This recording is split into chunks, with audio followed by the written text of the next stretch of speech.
Wanita Malang itu diculik, lalu diperkosa, dan dibunuh dengan sangat brutal. Lebih dari 30 wanita yang masih muda dan polos itu menjadi korban kejahatannya, geng.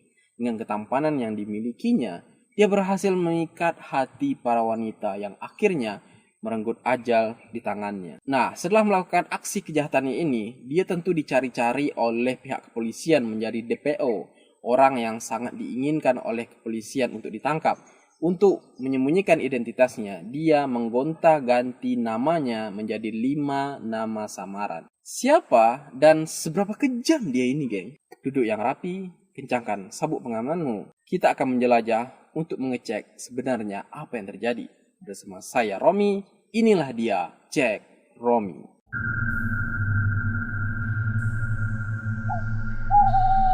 Nah, geng, kejadian ini terjadi di antara tahun 1974 dan 1978 oleh seorang yang bernama Ted Bundy. Kita panggilnya itu aja dulu. Sebenarnya namanya panjang. Nah, seperti ini. Ganteng kan? Mau kalian sama dia? Mau jadi korban selanjutnya? Enggak nih, seperti kata pepatah, don't judge a book but the cover. Ya, banyak di antara kita sekarang ini terkecoh karena penampilan luarnya. Gantengnya, manisnya, tapi sebenarnya dia itu adalah seorang pembunuh berantai. Ya kayak gini lah. Nama lengkapnya adalah Theodore Robert Bundy Coyle. Nah, Coyle ini adalah marga lah sama kita ya, suku gitu. Kalau di Minang itu suku. Dia lahir pada tanggal 24 November 1946, ya setahun setelah kita merdeka lah, di Burlington, Vermont, Amerika Serikat. Nah, geng, sebuah fun fact bahwasanya dia ini adalah seorang anak yang keberadaan atau identitas dari ayahnya ini tidak diketahui pasti, geng. Jadi kayak anak hasil luar nikah lah gitu kan. Nah, soalnya menurut rumor nih, geng, ibunya ini kan sempat kepincut sama seorang veteran perang nih, sempat jatuh hati, pacaran lah gitu ya dak. Dan akhirnya ibunya ini karena kasihkan pacaran kelepasan, akhirnya hamil, geng. Nah, ketika ibunya hamil si Ted Bundy ini, pasangan ibunya ini pergi meninggalkannya, nggak bertanggung jawab lah kayak gitu.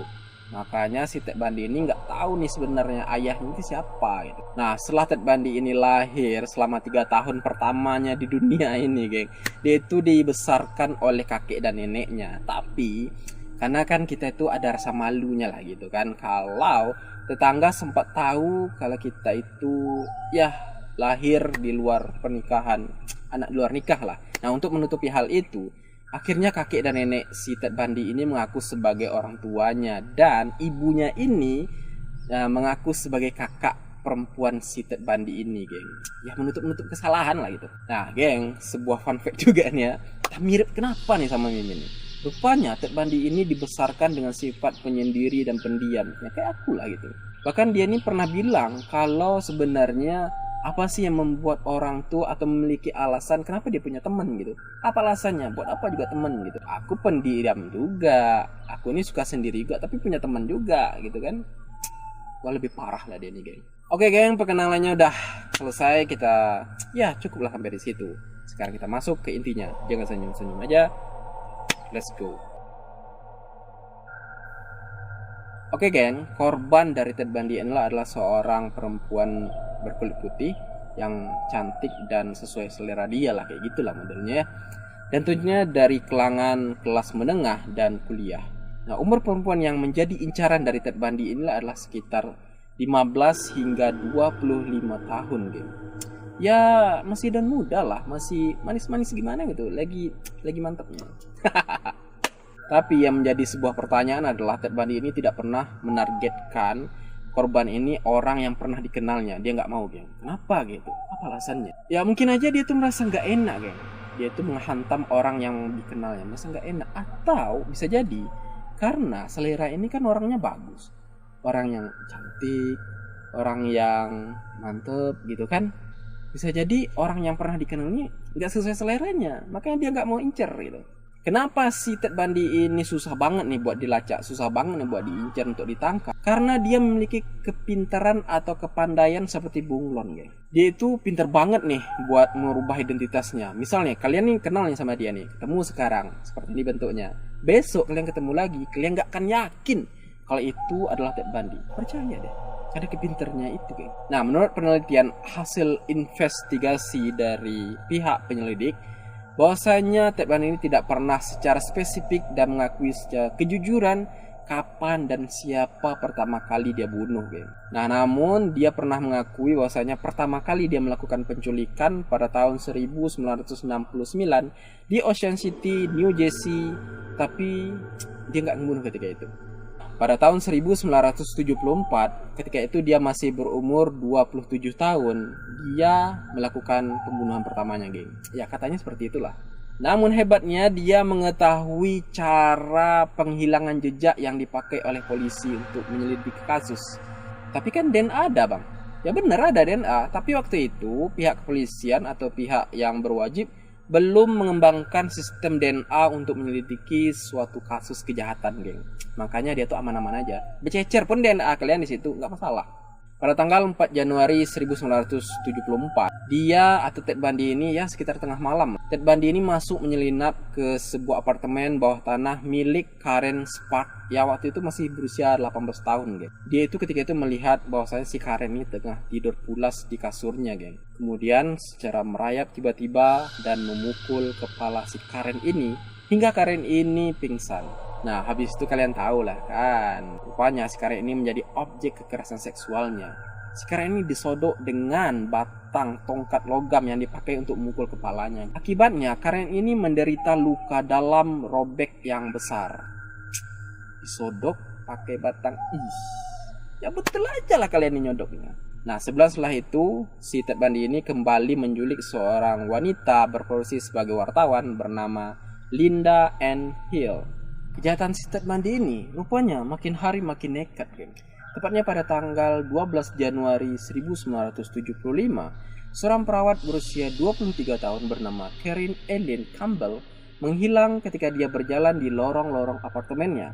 Nah, ketika itu situasi itu sedang terang benderang, geng. Lalu mayatnya ditemukan di samping jalan tanah luar resort dengan keadaan yang sangat menggenaskan, geng.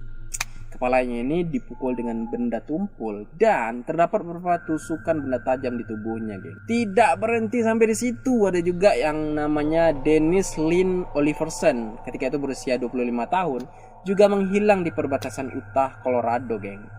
Di Grand Junction, tepatnya pada tanggal 6 April saat mengendarai sepeda dari rumahnya ke rumah orang tuanya, geng. Ya, kalian tahulah siapa pelakunya ya. Nah, kemudian seorang siswi SMP berusia 12 tahun bernama Lynette Dawn Culver diculik oleh Ted Bundy. Lynette ini ditenggelamkan oleh Ted Bundy di sebuah sungai hingga tewas dan dibawa ke kamar hotelnya.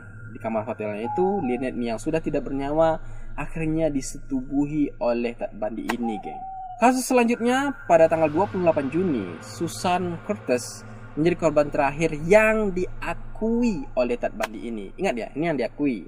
Bisa jadi dia bohong gitu kan. Sebelum Ted Bundy ini dieksekusi mati. Namun menjadi sangat disayangkan bahwasanya tubuh dari Susan ini tidak ditemukan hingga sekarang, geng. Gimana bisa tertangkap si Ted Bundy ini, bang? Oke, pada tanggal 16 Agustus 1975, Ted Bundy ini ditangkap oleh petugas patroli lalu lintas karena si Ted Bundy ini membawa perahunya dengan sangat kencang, geng. Makanya dia ini ditahan akan hal itu. Setelah dilakukan penggeledahan, ditemukanlah beberapa alat seperti ini. Nah, setelah ditelidiki, rupanya alat itu hanyalah sebuah topeng ski, karena dia suka main ski juga, ya kan? Dan juga beberapa alat peralatan rumah tangga. Nah, karena tidak cukupnya bukti akan pembunuhan, akhirnya Ted Bundy ini dibebaskan oleh pihak berwajib, geng. Sayang banget, kenapa nggak langsung dihajar aja lah. Nah, pada bulan September, Ted Bundy ini menjual mobil Volkswagen Beetle-nya kepada seorang remaja Midvale. Kemudian polisi memeriksa mobil itu yang dijualnya itu, geng. Ditemukanlah beberapa helai rambut korban Ted Bundy ini, geng. Dan akhirnya Ted Bundy ini kembali ditangkap. Nah, kalian tahu lah endingnya ya.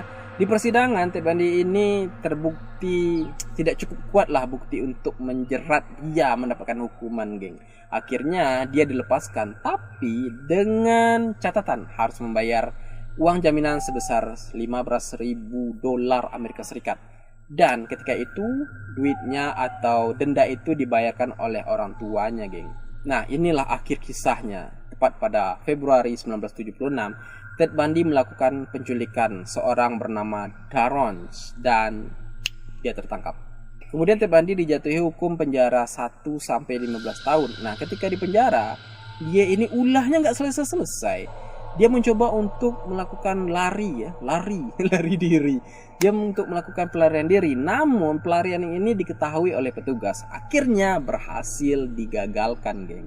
Nah, tak lama setelah pengadilan Leach, Ted Bundy mulai terbuka. Apa yang merasukinya, akhirnya dia terbuka juga akan semua hal-hal yang pernah dia lakukan kepada penyidik FBI. Dia membeberkan semua yang telah dilakukan, pembunuhannya, si A, si B, si C, dan sebagainya kepada penyidik. Tapi dia mengakui bahwasanya pembunuhan yang dilakukannya itu murni karena kepuasan dirinya. Dia nggak merasa aku bersalah ya bunuh dia ya. Enggak. Oleh karena itu, menurut vonis Chi Omega, Ted Bundy ini akhirnya dijatuhi hukuman mati. Tepat pada tanggal 24 Januari 1986, dia dihukum mati di kursi listrik.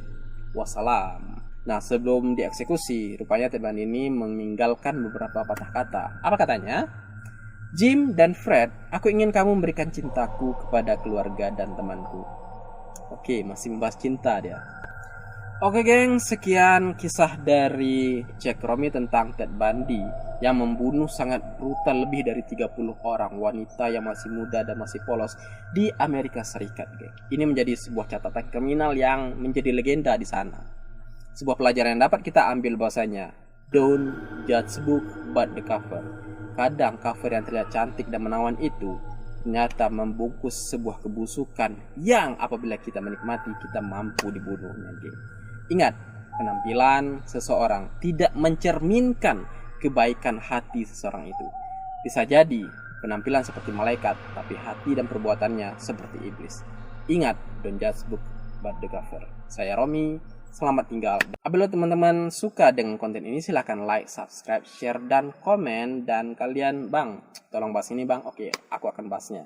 Thank you very much sudah menyaksikan sampai selesai. Ciao.